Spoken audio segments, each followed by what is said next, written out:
Good evening, wherever you are. This is another unscripted auction review. Today we're looking at a 2006 Mercedes G320 Europa.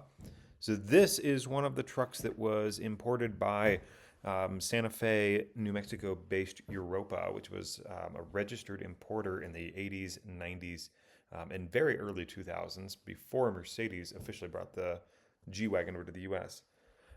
This one, however, is a 2006, so this was after Mercedes began importing the vehicles. Europa stayed around, actually still in business today as an importer. Today they only bring over the unique and interesting stuff. They have actually federalized these vehicles, so even though this is not 25 years old yet, it has the necessary, it's been through the emissions and crash test testing, and it has the correct lighting and labels and so forth to be a US market compatible vehicle. So this one says it has 42,000 miles. It's an '06. Let's take a look here. We got less than an hour on Bring a Trailer, but currently at 50,000. That might very well go up during the course of this video. We'll see how long I go through this, but let's see. Well, let's go to the first picture here. Right off the bat, it's a two-door, which we never officially got from Mercedes. As a later, not super late, but somewhat late W463 chassis. It does have the turn signals integrated into the mirror. I'm actually not sure if the European market ones actually had those in 2006. This might have been added, but it's got these headlight covers and these covers over the fender lights. Not particularly attractive to me, but maybe to somebody. We've got 18-inch wheels. It looks like Michelin's on it. We've got the running boards. We've got some, looks like probably a German dealer badge on the fender here, and I see a German sticker in the window, a couple up at the top there as well. But yeah, I think it looks pretty nice. It's funny, you can still see where the European full license plate is supposed to be attached. So it says it was brought over here in 2014, so it's been here about 11 years, and it was just acquired in August of that year. Okay, so the seller's probably the only person who's owned it in the U.S. 42,000 miles. They're calling them 16-inch. Oh, I guess those are 16s, not 18s. I think I said 18 before. All right, let's take a look here. Oh, it has the M112 V6. Not a particularly desirable engine in these. Not a bad engine by any means, but not a V8. Let's see here. From the rear, we've got the spare tire covers intact. You can see where Europa has added the lighting here on the bottom of the fender, and I didn't point it out before, but they also added one to the front fender. Retains the European market rear lighting. There's a backup light there. Should be two. I think there should be two backup lights in the, well, maybe not actually for the federalization. I'm not actually sure on that. Maybe somebody can correct me. I see a trailer hitch. Is it? It might be. It looks like it's the European one. Kind of hard to see there. Well, I'm sure we'll get a better picture. 265/70 Michelin Defenders, a good tire there. We got that black interior with the Napa leather. It's that typical gathered leather look. Let's see, cabin air filter was replaced. Okay, actually not sure how difficult of a job that is on a later 463 like this, because this one has the updated dashboard that they carried into the early 2000s with. Beautiful dark wood. That's really pretty on this. Rather than the sort of brownish wood that they typically had. We got the digital instrumentation. We got the steering wheel. There was a few dashboard stuff that was different here from the US. I don't think ours had that particular steering wheel on it. So that's kind of nice. Let's see. Seller added 9,000 miles. So they've driven it very little in the last 10 years. Where is this thing? It's in New York, right? Cold Spring, New York. So I'm guessing this was sort of one of those vacation home type of vehicles. I'm not actually sure where Cold Spring is. I don't know if that's in the Adirondacks or in out by the ocean on Long Island or something. But let's see here. A B service was done, so that's just a pretty basic service on this underside. We got a little bit of rust there on the axle, but it looks pretty good otherwise. That's a kind of strange spot, but let's see here. Let's click on this. Carfax probably doesn't have a ton of information on it, but we'll see what it says. So just like all the other Europas, it came in through Houston. They use that port. They typically I think they all wound up in Santa Fe. Even in 2014, they still were passing through there for some of the, the basic stuff as Europa was a dealer. but it never had a New Mexico title. It looks like it started off in New York about 7 months after it was imported.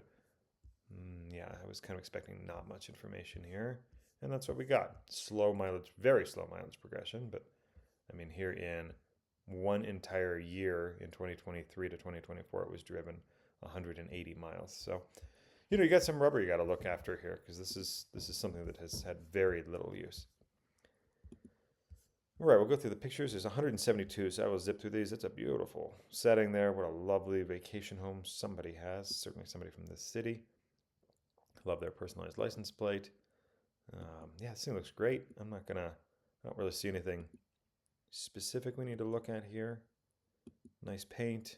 Kind of a boring color combo if I'm honest, but not bad.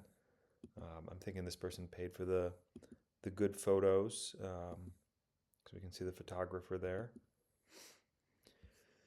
Not a big fan of these headlight covers, but they look like, I don't know how they're screwed in. They may be a little bit difficult to remove, actually. Probably added in Germany. Actually, maybe not, because I'm not sure that these fender repeaters were.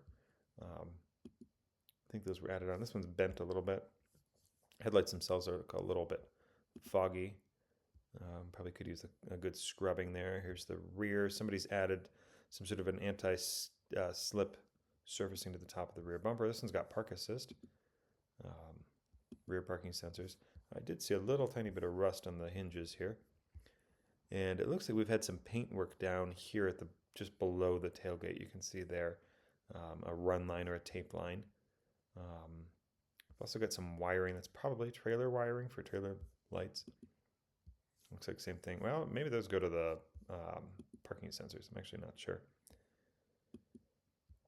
There's your Europa added lighting with covers.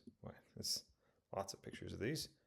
This is a detail-oriented photographer. Definitely not a bad thing. There's the photographer. Actually, that looks like it was taken with a. Yeah, no, I was going to say it was a camera, but maybe it's the owner. Who knows? There's the original German license plate, KB. So that's probably, what is that? Koblenz, Germany. Which I think, pretty much anywhere in Germany, rust is a worry. Here's your sensor for the infrared remote locking. We'll see what the keys look like. It's nice. It's got all the rubber rubber grommets, I guess those are on the tailgate. Those are still there. That's nice. Those tend to crack. Badging looks good. Auto Werk Professional Automotive Services. Tried to say that in a bad fake German accent. This is a very common rust area right here, and you can see that the molding has started to rust. We're looking down. This is the fender. Or it's not the fender. This is the running board. Looking down the front fender, it looks like on this one. They will definitely rust under there, and the moldings will rust too. We've still got a Thule trailer hitch, a European market. It's got some rust on it. I personally would just take it off. It's kind of unsightly. They also are kind of funny looking. There's where somebody's added that anti-slip stuff. I would probably take that off too. Wheels look really nice, actually. Brakes look pretty good from here. You can see Brembo calipers. Oh, let's see, we're going inside now. We're about a quarter of the way through the pictures. Leather looks beautiful. This one's got power. So they had moved the power seats to the doors by this time. The controls, and it's got memory too. Scuff plates, looks nice. We got the European market rubber floor liners there. Yeah, the leather holds up well in these. All right, somebody's put some kind of an iPod, not iPad. Well, I guess you could connect an iPad to it. Connector is what I'm thinking this is. This looks aftermarket. Power seat with memory on the passenger side. Love that wood trim again. Looks great. Not really any wear on the steering wheel. Nothing you wouldn't expect at least. 42,000 miles. So this was the speedometer was converted to miles per hour from kilometers per hour. It's part of the federalization process. So I think what they did was just take a UK market, basically, cluster and put them in these. Because I think that cluster was different than the US clusters. Got our heated seats. We got our 3 diff locks.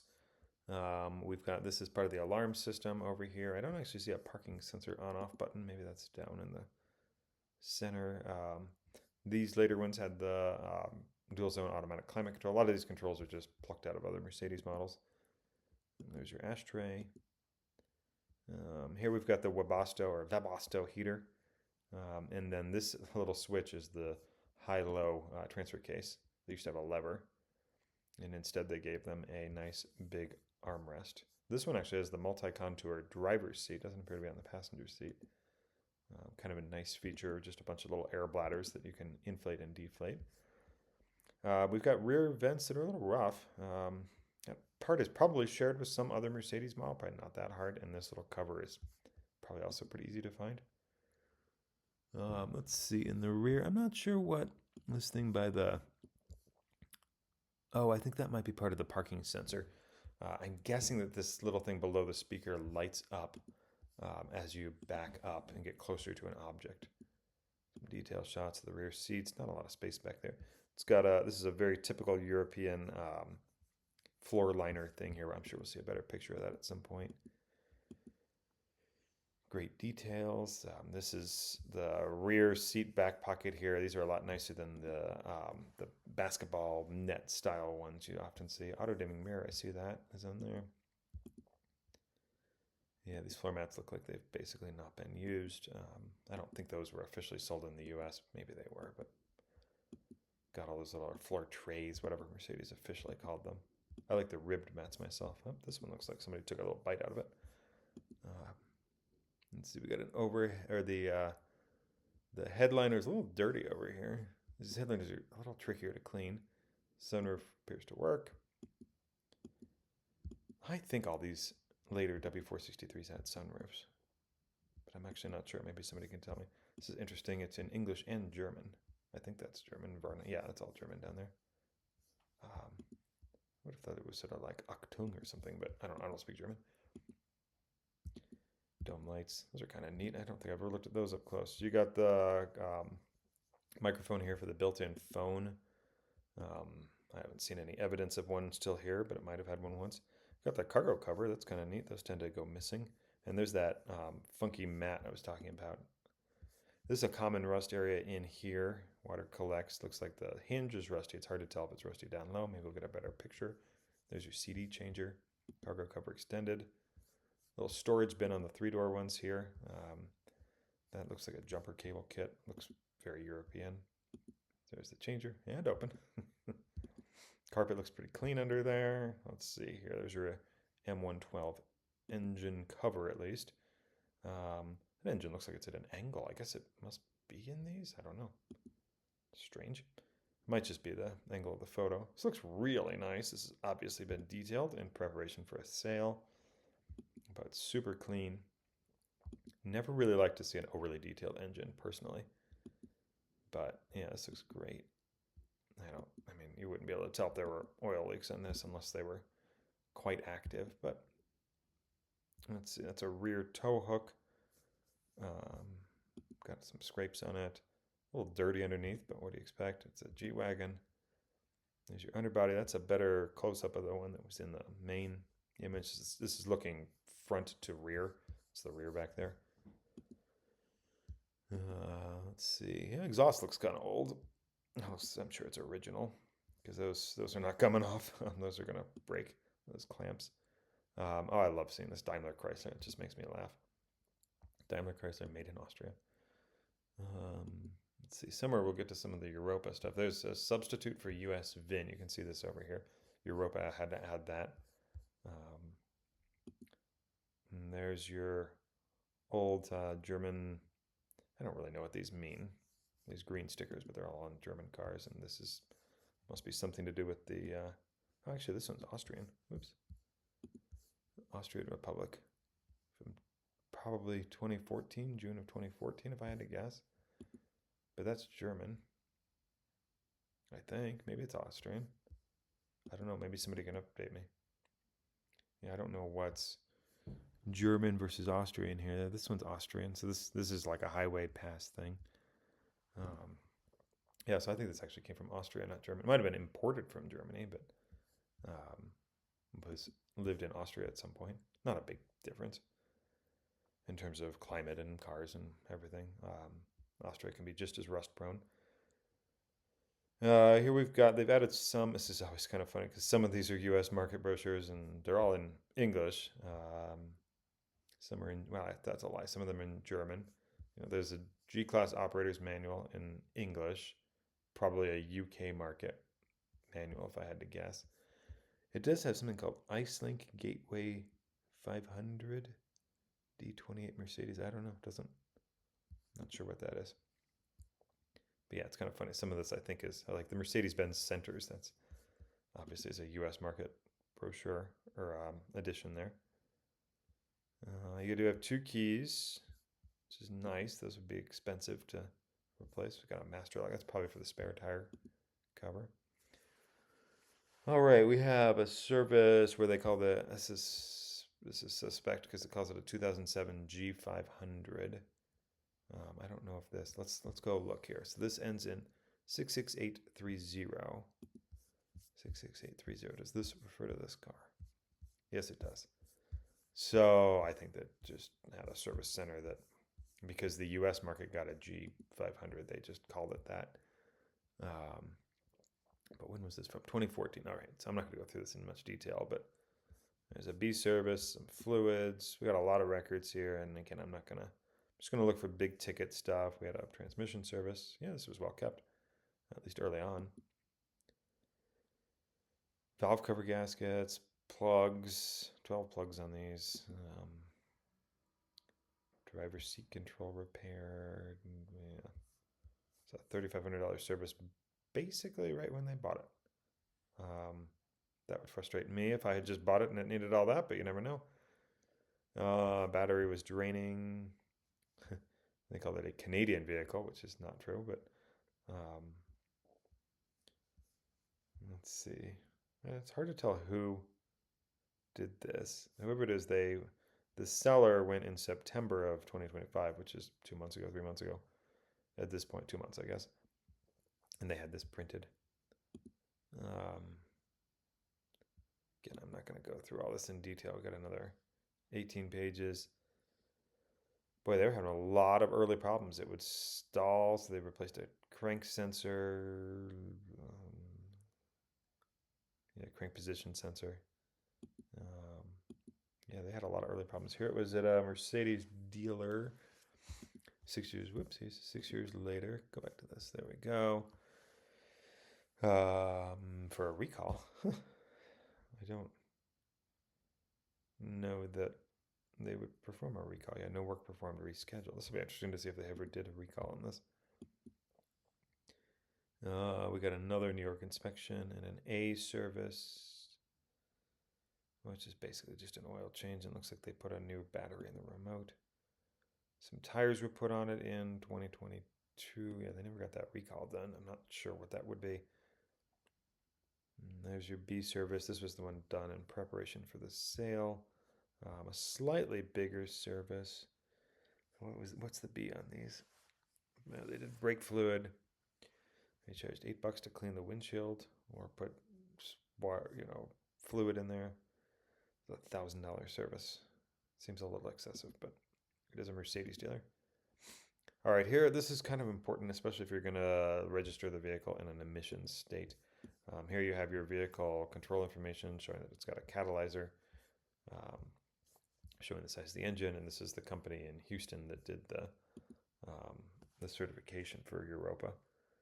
I think they probably should have covered up some of this information, but here is when Europa sold it as is, so with no warranty. Russell here is still to this day the Europa salesman. Yeah, interesting, but all right, these look like photos that the seller has uploaded. Looks like they repainted or replaced probably painted the tow hook and the hitch. They've scanned a page about the diff locks. Strange, but okay, from the manual, or just grabbed it. And here's the build sheet of it from 2013. This is probably in German. No, it's not. Not a huge amount to learn out of these, but because there wasn't a huge amount of variation on these, but it looks like it was sold to Berlin originally, a dealer there. Somehow it did end up in Austria, but it did have a phone. I'd say that's somewhere here. Not that that's really important, but hands-free system there. There's the alarm system on it. Yeah, it was built to German market specs. I did have the side steps, those were added, and only the multi-contour driver's seat. I just saw that.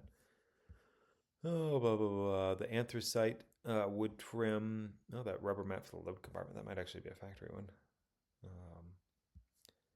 Modification year 2005, model year 2006. Okay, and it had it does have the navigation system, which is pretty terrible. All right, here we go. So it's still at 50 grand. We got 34 minutes to go. At the end of this video, I will update you guys on the price on it. But yeah, it's a pretty cool car. It won't be super quick. I'm not sure if Bring Trailer said how much power these have, but probably in the 220 range. 212, yeah, so not a lot of power for something that is fairly heavy and shaped like a brick, but certainly drivable. Really neat car. I mean, we'll see what this goes for, but certainly at the current price, it seems like a steal. I suspect will go higher. But anyway, thanks for watching. I really appreciate this. And please use the comment section below to let me know how I can improve on these videos if there's anything you'd like to see. All right, thanks again.